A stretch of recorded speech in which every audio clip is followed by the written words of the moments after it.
quand vous dites malentendu, c'est quoi? Vous l'avez dit, et puis vous pensez que ce n'est pas bien, vous voulez le retirer. Parce que pour moi, donner un détail pareil, ça ne peut pas être un malentendu. On peut te dire, je suis d'accord, mais un malentendu de cette nature, pour moi, avec des chiffres, avec des dates, bon, à moins que vous n'ayez eu une volonté de surcharger quelqu'un. Sinon, ça ne peut pas être pour moi un malentendu. Expliquez-nous, en quoi c'est un malentendu? Bon, je ne sais pas si on a la même compréhension de malentendu. D'accord, j'écoute votre version alors du malentendu. Je rappelle que quand nous sommes arrivés, quand on a reçu la convocation, ou du moins quand on nous a amenés au commissariat, on est allé trouver M. Tchéa. Et j'avoue que la première audition, c'était pas simple. Voilà, c'était pas simple. Je ne dirais pas que c'était sous pression. Mais c'est normal, vous avez détourné 3 milliards. Vous pensez qu'on va vous caresser dans le sang des poils? Je suis d'accord avec vous, monsieur le procureur. S'il vous plaît, cette affaire ce n'était pas simple là. Il faut oublier ça. Voilà.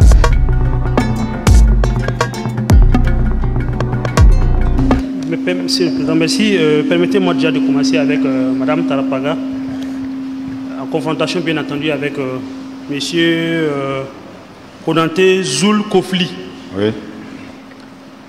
Alors, c'est vrai, les 3 millions et quelques, les 8 millions 400, ce n'était pas sur le compte de Mme Tarapaga, comme cela a été dit. Oui. Mais il y a aussi eu 2 autres chèques de 10 millions chacun en 2022. Oui. C'était bien sur le compte de Mme Tarapaga, c'est ça? Voilà. Ça, vous vous souvenez de ça? Je ne m'en souviens même pas. C'est votre scientifique a été imité aussi? Oui, oui. Comment vous faites pour, vous qui êtes chef, pour ne pas voir ces sorties? Puisque je crois que vous êtes suffisamment prudent, vous êtes assez méticuleux. J'ai vu que vous surveillez même les sorties par semaine. Donc vous savez plus ou moins que les différentes sorties d'argent sont affectées à telle ou telle activité. Comment on peut faire sortir 20 millions pour vous qui suivez on va dire au jour près, et puis vous ne voyez pas une sortie de 20 millions comme ça? Ok, merci bien, monsieur le procureur. Bon, il faut dire que la façon qu'ils ont utilisé pour soutirer l'argent, c'est une manière frauduleuse. Bon, donc,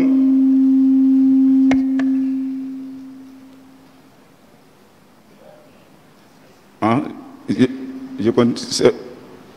c'est pour dire que la façon utilisée pour enlever les 20 millions, c'est une façon frauduleuse. Donc, bon, en ce moment, c'est à leur niveau qu'ils utilisent les techniques d'opération possibles pour enregistrer. Bon, ça peut passer comme ça peut ne pas passer.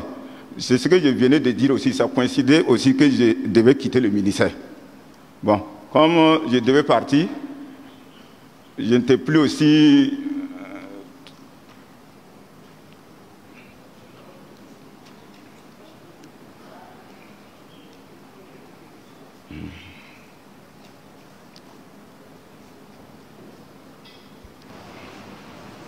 D'accord. Justice et gouvernance renforcée. Le procès Hamidou Tiénian et consorts marque un tournant dans la lutte contre la corruption au Burkina Faso. Sous la présidence d'Ibrahim Traoré, le pays s'est engagé dans une réforme profonde pour assainir la gestion publique et rétablir la confiance entre les citoyens et leurs institutions. Ce procès, centré sur le détournement de fonds destinés aux déplacés internes, symbolise la volonté d'assurer justice aux populations les plus vulnérables.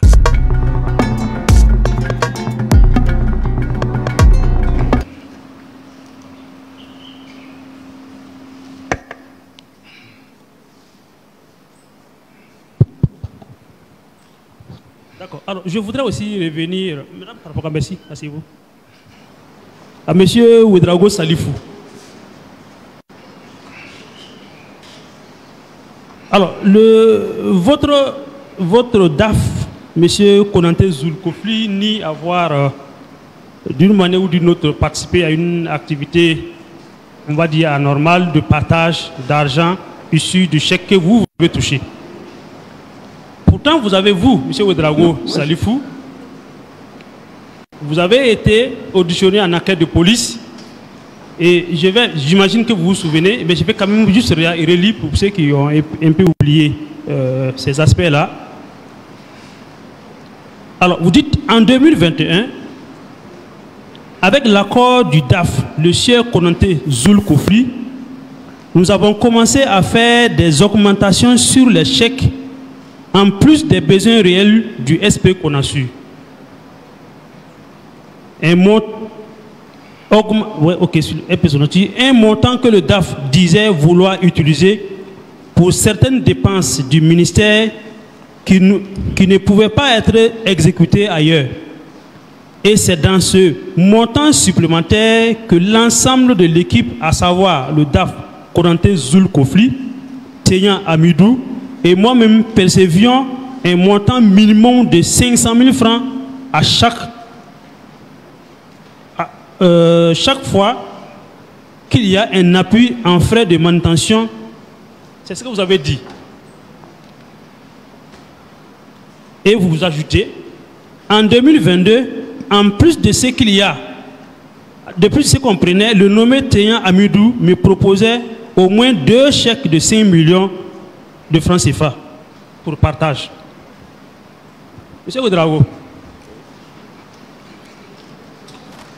je fais juste ce rappel pour que vous compreniez que vous avez dit que courant année 2021, dans une forme d'association avec M. Konanté Zul Kofli et M.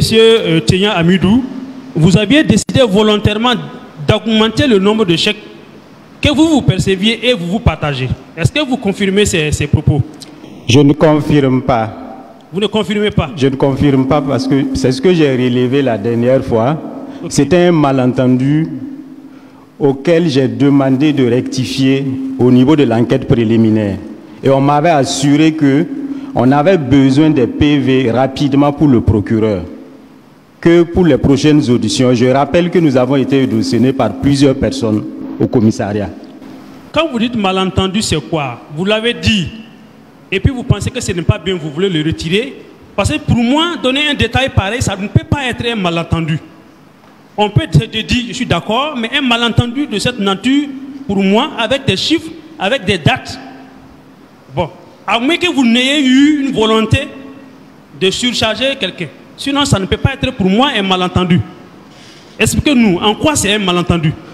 Bon, je ne sais pas si on a la même compréhension de malentendu. D'accord, j'écoute votre version alors du malentendu.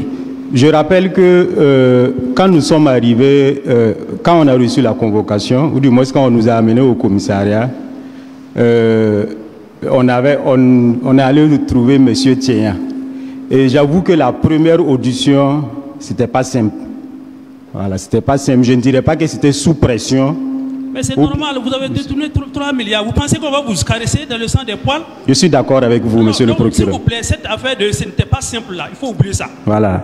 Donc, en parlant de malentendu, parce que après, quand j'ai lu le PV, j'ai vu la partie, j'ai demandé immédiatement qu'on revienne là-dessus.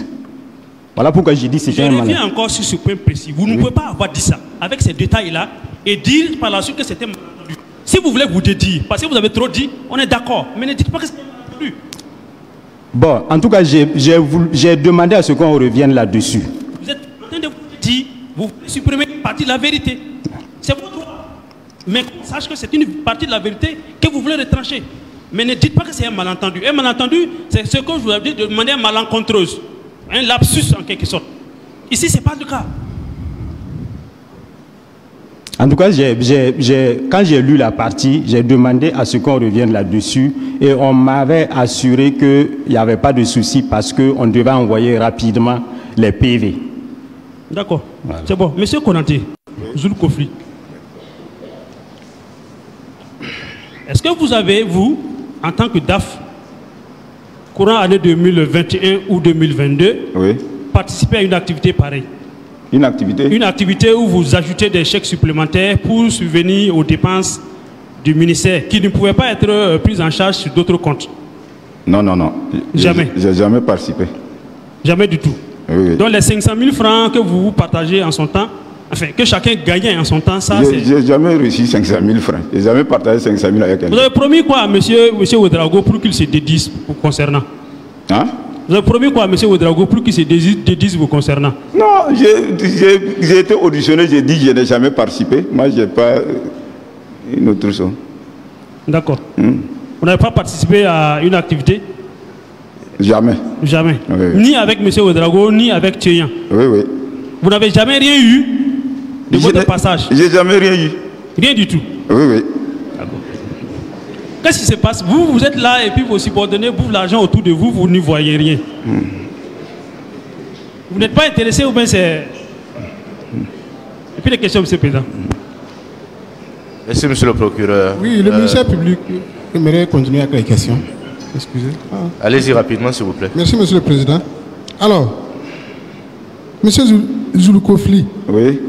vous étiez à ce poste-là de juin 2020 Oui. à juillet 2022. Oui, oui. C'est ça? Ah non, juillet à juin. Juillet 2020 à juin 2022. à juin 2022. Oui, oui. D'accord. Monsieur le procureur, Alors, oui? vos questions intéressent M. Ouedraogo Salifou? Pardon? Est-ce que vos questions intéressent M. Ouedraogo Salifou? Non, pour le moment, non. Vous pouvez vous installer. Voilà, Merci. s'asseoir. Allez-y. Voilà, donc vous avez dit que vous avez remarqué à un moment donné, bon, vous avez suspecté M. Tcheyan Hamidou d'avoir des opérations suspectes. Pour peut-être vous assurer qu'il n'y a rien, vous avez des relevés journaliers, si je comprends bien, et même hebdomadaires de son compte. Oui. Alors, celui qui vous produisait ces relevés, ou bien c'est vous-même qui demandiez directement donc, au Trésor? Je demande directement au Trésor. Donc vous avez cette possibilité, hein? Oui, j'ai pas cette possibilité. D'accord. À Donc, travers des la relevés zone par de... jour, Hein? des relevés par jour qui vous permettaient de suivre les opérations du compte. Oui. D'accord. Alors, lorsque vous identifiez une opération suspecte, est-ce que vous avez la possibilité de demander les pièces justificatives par rapport à cette opération suspecte-là? Oui. D'accord. Donc, par exemple, vous voyez une opération de 10 millions sur la manutention. Oui. Vous pouvez demander à avoir donc des pièces justificatives. Oui, oui. Est-ce que vous l'avez déjà fait avec M. Tcheyan? Oui, à chaque fois les pièces judicatives passent à mon niveau. Et quand ça passe, il me dit voilà, c'est pour telle opération. D'accord. Alors, et avec Madame Tarpaga, Oui. c'est arrivé également? Oui, oui. Vous suspectez des opérations? Non, je n'ai jamais suspecté d'opération à son niveau. D'accord.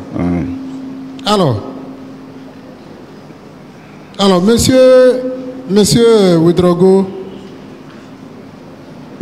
Salifou, là, monsieur Zouloukofli, Ouedraogo Salifou soutient, pas qu'il soutient, pour la plupart du temps, pour les opérations, les dépenses liées à la manutention, c'est lui qui se charge donc de la justification. C'est bien ça? C'est lui qui est? C'est lui qui se charge donc de rassembler les pièces justificatives. Puis c'est lui qui... C'est sa structure qui en est la plupart du temps bénéficiaire. Oui, oui. C'est ça? Oui, oui. D'accord. Est-ce qu'il vous arrive de suspecter... Est-ce qu'il vous arrive de suspecter la régularité de ces pièces-là? Comme ce n'est pas moi qui les produis, c'est difficile de suspecter la régularité des pièces qui viennent d'une autre structure comme ça. D'accord, mais à quel moment de la chaîne donc, de dépenses on vous soumet ces pièces-là pour vérification? Hein? À quel moment on vous soumet ces pièces-là pour vérification? Généralement, c'est à l'occasion du rassemblement des pièces pour la production des rapports de vérification. C'est à ce moment-là on vous soumet ces pièces pour vérification? Ou bien quand il y a un contrôle qui se passe. D'accord. Alors, pour l'expression des besoins du CONASUR, alors les expressions des besoins du CONASUR vous étaient transmises comment? Transmis par voie orale, par appel téléphonique du SP? Ça peut être deux phases, puisque comme il y a des urgences souvent. Comment? Ça peut être par courrier ou bien par voie orale. Je dis ça peut être par courrier ou bien par voie orale, puisque souvent il y a des urgences qui dépassent qu'on attend l'arrivée d'un courrier. D'accord. Alors, on a entendu parler de fiches de déblocage. À votre temps, ça existait? Oui, oui. Donc, ça permettait de suivre donc, les opérations et les expressions de besoin du SP CONASUR. Oui, oui. Sur la base donc, de de ces fiches-là, est-ce que vous pouvez avoir le montant des dépenses liées à la manutention là, par an? Bon, c'est pas... Comme je supplie... Comment? Comme je supplie en activité là-bas, c'est difficile de dire que je peux avoir les fiches. Mais à son temps, au moment où vous étiez en activité, il vous était possible de le faire, c'est ça? Oui. D'accord. Et en aucun moment, vous n'avez suspecté donc ces opérations liées à la manutention là? On ne peut même pas suspecter des opérations comme ça. D'accord. Donc pour vous, la vérification donc, de la régularité des opérations là se limite à la production formelle des pièces justificatives. C'est ça? Quand les pièces viennent, on regarde est-ce que ça correspond au montant débloqué. Monsieur le procureur, s'il vous plaît. Les déclarations ont été faites par les prévenus. Monsieur Konaté intervient en tant que témoin. J'ai l'impression que nous sommes en train donc d'instruire contre lui. S'il y a des questions précises, on va les poser et puis avancer avec les autres témoins. S'il n'y en a pas, on va aviser. Merci. Alors, sinon, l'essentiel du faux se repose sur les pièces justificatives liées donc, aux dépenses de manutention. C'est pourquoi nous tenons donc à nous appesantir sur ces questions-là. Alors, Traoré, déjà reconnu pour son combat contre le terrorisme, montre que la lutte pour la bonne gouvernance est une priorité. En envoyant un signal fort contre l'impunité, il renforce la crédibilité de l'État et pose les bases d'un avenir plus juste pour tous. Ce procès, bien qu'il s'inscrive dans un contexte difficile, reflète une volonté réelle de changement. Pour suivre cette affaire et bien d'autres, restez connectés à Afrique en question. Regardez nos vidéos, partagez avec vos proches et abonnez-vous pour ne rien manquer des événements majeurs qui façonnent notre continent.